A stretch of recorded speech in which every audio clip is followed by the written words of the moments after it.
বাংলা কেন, ভারতে কেন? ছোটই বলছে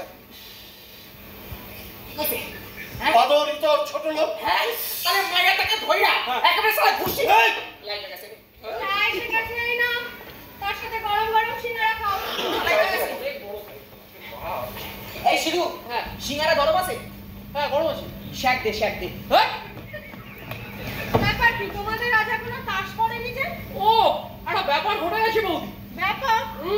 আর আমি বলছি সারান বৌদি কি হয়েছে, একখান মাইয়া সিগারেটের চাকা খাইয়া আমাদের শ্যাম সুন্দর বর্দার কান ধুইয়া সিয়া ফেলে বলছে।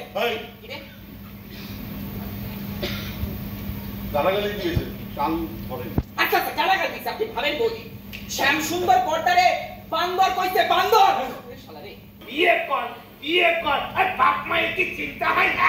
নমস্কার ডাক্তার বাবু। আজে আপনারা কি সৌভাগ্য, এই কাজ আবার বসন্ত হলো। আপনি কি ওনার কম্পাউন্ডার? কি যে বললেন না, আমি আর ডাক্তার বাবু রোজ সকালে বসে এখানে একটু আড্ডা না মারি। না না, আসলে ওইখান থেকে আমাদের বাড়ির দিকে, আমাদের মেস বাড়ির দিকে তাকিয়ে থাকা সহজ হয়। কত কি দেখা যায়, কত কি নজর রাখা যায়। নজর মানে কিসের নজর? এই ঘরের মধ্যে কে দুপাক নাচলো, জানলায় কে এসে দাঁড়ালো, এই বুঝছি তা আমার কাছে কি দরকার নজরুলিরা? আমাদের বন্ধু অনুরাধার শাড়ি পুড়ে গিয়েছিল, ফলে স্কিনে আগুনের তাপে একটা বুঝছি ফসকা তো। হ্যাঁ সে আমি ওষুধ দিয়ে দিচ্ছি, সে সেরে যাবে, কিন্তু ফসকাটা না দেখলে ওষুধের ডোজ নেবো তোমার কি করে? হক কথা।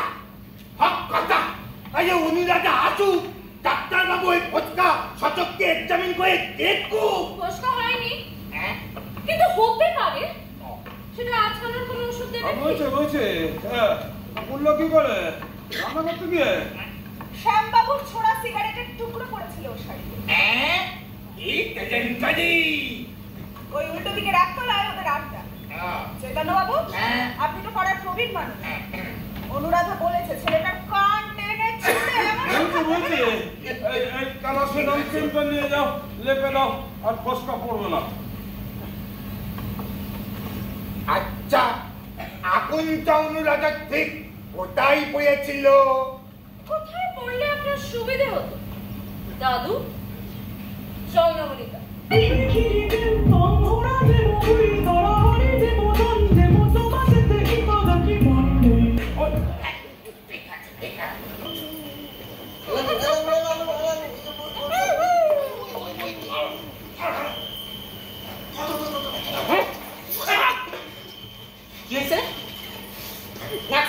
আসল জায়গা লেগে গেছে,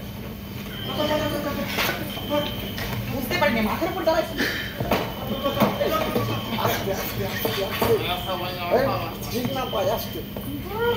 দেখ এই আলো বিরাট, কয়েক জায়গায় ছ। মাধ্যমিক পাস করেছিস? করেছি। রে ওটা লাগা, পাইয়া গেছি। এই উপরেরটা লাগা, লালু আসছে।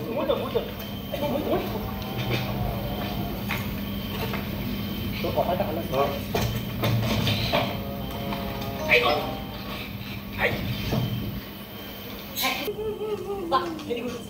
এই দেখ বোকার কাঁচা, আর জায়গায় দেখ, কয়েক জায়গায় আমাদের বাড়িতে লাগাই দিচ্ছি।